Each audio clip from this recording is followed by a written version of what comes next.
लोकतंत्र में जनता चुनती है अपना सेवक, शासक नहीं। लेकिन जब चुना हुआ प्रतिनिधि अपने आप को शासक समझने लगे, भाग्य विधाता समझने लगे, और जनता जब सड़कों पे उतरती है ना साहब, तो अच्छे अच्छों का सिंहासन उठ जाता है। आज भी वो नारा आप याद करो कि जनता आ रही है, गद्दी छोड़ो। तो जब जनता हिलोड़े मारेगी ना, तो बड़े बड़ों का सिंहासन हिल जाएगा। तो हमें डर श्रीलंका को देखकर अपने हिंदुस्तान का भी लग रहा है कि हमारे हिंदुस्तान की वो हालात ना हो। इसलिए आपके माध्यम से अपने देश के प्रधानमंत्री आदरणीय नरेंद्र मोदी जी से कहना चाहूँगा कि सिर्फ घोषणाएं न करें, अमली जामा पहनाने का कार्य करें, क्योंकि जनता बहुत दिन नहीं रुक सकती। भूखे भजन नहीं हो सकता है, भूखा भजन नहीं हो सकता। कब तक लोग मोदी मोदी आपका करता रहेगा? धर्मांध होकर के हिंदू और मुस्लिम के नाम पर कब तक लोग आपको चुनेगा?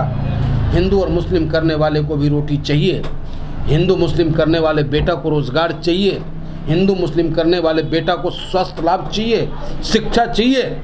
लेकिन शिक्षा, सरकारी शिक्षाएं आप देख ले क्या हालात है हमारे देश की। नौकरियों के नाम पर पेपर लीक कर दिया जाता है, उम्र बढ़ता जा रहा है लोगों का, रोजगार नहीं मिलेगा उन्हें, नौकरी नहीं मिलेगी। क्या होगा हमारे देश का? इस बात को आप भी समझ रहे हो। जब चुनाव होता है तो आप 80-20 की बात करते हो, हम विपक्षी पार्टियां आपसे रोजगार की बात करता है, विपक्षी पार्टियां आपसे महंगाई के ऊपर डिबेट करना चाहता है, विपक्षी पार्टियां किसान कितनी आत्महत्याएं कर ली उस पर डिबेट करना चाहता है, और आप डायरेक्ट रमजान, शमशान, कब्रिस्तान की बात करते हो और वहाँ डाइवर्ट करने का काम करते हो लोग। लेकिन लोग कब तक इस पे भटकता रहेगा? डर है हमें। हम आगाह करना चाहते हैं आपके माध्यम से अपने देश के प्रधानमंत्री जी को कि प्रधानमंत्री जी सचेत हो जाए आप। ये देश हम सबका है, न तेरा है न मेरा है, ये देश सबका है, न सोची समझी गई बात तो नुकसान सबका है। देखिए, जब जिसके हाथ में नेतृत्व होता है देश का और उसकी नीतियां जब फ्लॉप होने लगे, जो देश का नेतृत्व सिर्फ अपनी वाहवाही खुद ही करना चाहे और जनता को राम भरोसे छोड़ दे। आज जो श्रीलंका की हालात है, महंगाई चरम पे, बेरोजगारी चरम पे, महंगाई के साथ साथ अनाज की उपलब्धता भी नहीं है, खाने पीने की चीज़ की भी कमी है। तो जब सरकार फ्लॉप होगा तो किस पे चढ़ाई करेगा जनता किससे अपनी मांग रखेगा? तो कहीं ना कहीं मैं समझता हूँ कि श्रीलंका की सरकार पूरी तरीके से फेलवर रही है। और डर हमें इस बात का है, जो हालात हमारे देश हिंदुस्तान का है, जो यहाँ की सरकारें हैं, सिर्फ दपोर संघ की घोषणाएं, चाहे वो अग्निवीर के नाम पे हो, चाहे प्रत्येक वर्ष 2 करोड़ रोजगार देने की बात हो, महंगाई खत्म करने की बात हो, हर जगह सिर्फ हमारे देश के प्रधानमंत्री कहने को तो कहते हैं, आत्मनिर्भरता की बात करते हैं, लेकिन जब हमारा देश आत्मनिर्भर होने की ओर चलता है तो आत्मनिर्भरता आपको नज़र ये आता है कि लॉकडाउन में हजार किलोमीटर तक हिंदुस्तानी पैदल चलने को मजबूर होता है। वो आत्मनिर्भरता हो। बड़ा देश होना क्या होता है? बड़ा देश होना क्या होता है? क्या आप छोटा सा इजराइल को क्या कमज़ोर मानते हो? उसकी अपनी एक नीति है, जो कहता है उस पर करने पे विश्वास रखता है। और हमारे देश के प्रधानमंत्री सिर्फ कहने में विश्वास रखते हैं, उसको अमली जामा नहीं पहना रहे हैं। आज अगर आप सर्वे करेंगे, हर दूसरे घर में आपको 5 आदमी बेरोजगार मिल जाएंगे। ऐसी स्थिति क्यों? तो आपको डर लग रहा है कि श्रीलंका जैसे हालात? बिल्कुल डर है। तभी मैं अपने देश के प्रधानमंत्री से अपील कर रहा हूँ, ऑल इंडिया मजलिस इत्तेहादुल मुस्लिमीन अपील कर रहा है इनसे कि प्रधानमंत्री जी जागो, बहुत हो गया कपड़ों से पहचानने की बात।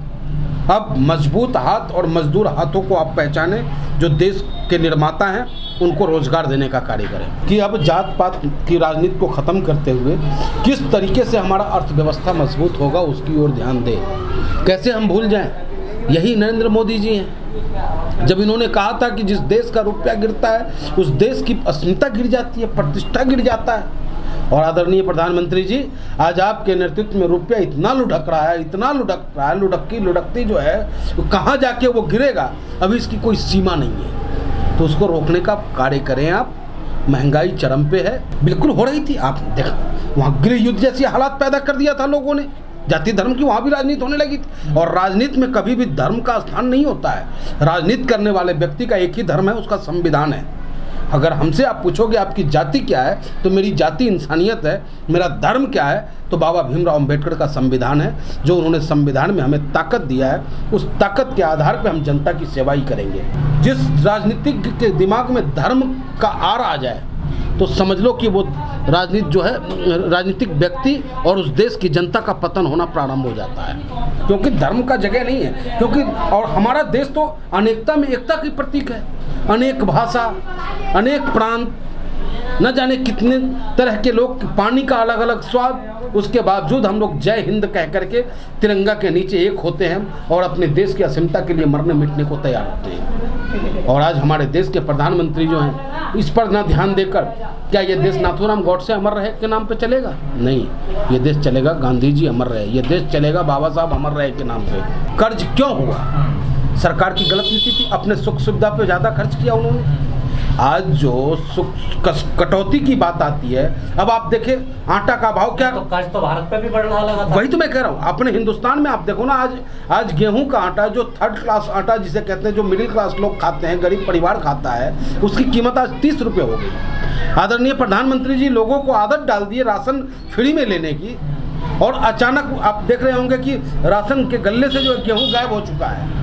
वो गेहूं कहाँ जा रहा है? किसके गोडाउन को जा रहा है? अडानी को जा रहा है, अंबानी को जा रहा है? किसके गोडाउन में स्टॉक हो रहा है वो गेहूं? जबकि आज भी हमारे पास इतनी गेहूं है कि हजारों करोड़ों टन गेहूं सड़ रहे हैं, चूहे उसको बर्बाद कर रहा है, लेकिन आम आदमी तक वो नहीं पहुंच रहा। आखिर वजह क्या है? तो जब सरकार पूंजीपतियों के गोद में बैठकर निर्णय लिया है ना, उसका नुकसान आम जन को हुआ है। और जब आम जन क्रोधित हुआ है, दुखी हुआ है, तो जब अंग्रेज नहीं बचा तो आपकी क्या बिसात है? जनता की ताकत असीम है। जनता हनुमान है। जैसे कि हनुमान जी को समुद्र लांघने से पहले उनको अपनी शक्ति का एहसास नहीं था, तो जिस दिन जनता को अपनी शक्ति का एहसास हो जाएगा, जैसे हनुमान जी को एहसास हुआ, का चुप साधी रही बलवाना, पवन तने बल पवन सवाना, फिर वो भीषण आकार पकड़ते हैं और समुद्र को एक छलांग में पार करने का काम करते हैं। तो जनता आपका गुलाम नहीं है। जनता ने आपको निर्मित किया है, आपने जनता का निर्माण नहीं किया है। जनता आपको कुर्सी दी है, आप जनता को रोटी नहीं दे रहे हो। जनता आपसे अपना हक मांग रहा है, महंगाई कम करने की बात कर रहा है, रोजगार की बात कर रहा है, पढ़ाई की बात कर रहा है, स्वास्थ्य की बात कर रहा है। और आप हर जगह पे ले जाकर के धर्म की बात पलट देते हो। और यहाँ से कहीं ना कहीं हमारे देश को नुकसान होगा। इसलिए हम नहीं चाहते कि हमारे देश में अराजकता का माहौल हो। इसलिए प्रधानमंत्री जी पुनः निवेदन कि इस पे विचार करें और बेहतर नीति से देश को चलाने का कार्य करें। जब हम पूजा भी करते हैं तो हम विश्व की कल्याण की कामना के साथ करते हैं। तो श्रीलंका हमारा पड़ोसी देश है, हम चाहेंगे कि वहाँ बेहतर व्यवस्था बने, लोगों को रोटी मिले, रोजगार मिले और ऐसे नेताओं से छुटकारा मिले जो सिर्फ प्रलोभन देने का कार्य करता हो और देता कुछ नहीं। यूक्रेन और रूस का जो जंग है, उस पर सबसे ज़्यादा असर यूरोप में पड़ रहा है। हम पे भी असर पड़ेगा और पड़ भी रहा है, लेकिन इतनी नहीं पड़नी चाहिए जितना पड़ रहा है, क्योंकि कहीं ना कहीं यहाँ पे हमारा विदेश नीति फ्लॉप रहा है। और यहाँ की मीडिया आपने देखा नहीं, यूक्रेन 9 तारीख डेडलाइन खींच दिया था कि 9 तारीख क्या होगा। इस तरीके से डिबेट चल रहा था कि ये हमारे मीडिया वाले वहाँ जाके जंग लड़ने का काम कर रहे हैं। अरे भैया मीडिया वालों, अगर फुर्सत हो तो देश के अंदरूनी हालात पे चर्चा कर लो, हमारे किसान पे चर्चा कर लो, देश के नौजवानों पे चर्चा कर लो, जो पढ़े लिखे बेरोजगार भटक रहे हैं उन पे भी डिबेट करवा लो। तो जब भी डिबेट होगा तो हिंदू और मुसलमान पे होगा। हर नाकामी के लिए कोई ना कोई बहाना ढूंढने वाला व्यक्ति जो है असफल होता है। हमेशा जब भी इस देश में कोई घटना घटी है 2014 के बाद, उसके लिए जिम्मेदार या तो विपक्षी पार्टियां होती है या विदेशी सूत्रों का हाथ होता है। तो आप कर क्या रहे हो, आपका इंटेलिजेंस क्या कर रहा है, आपका ब्यूरोक्रेट्स क्या कर रहा है, ये आपके ऊपर निर्भर करता है कि आपके अंदर काम करने की शक्ति है कि नहीं, क्षमता है कि नहीं।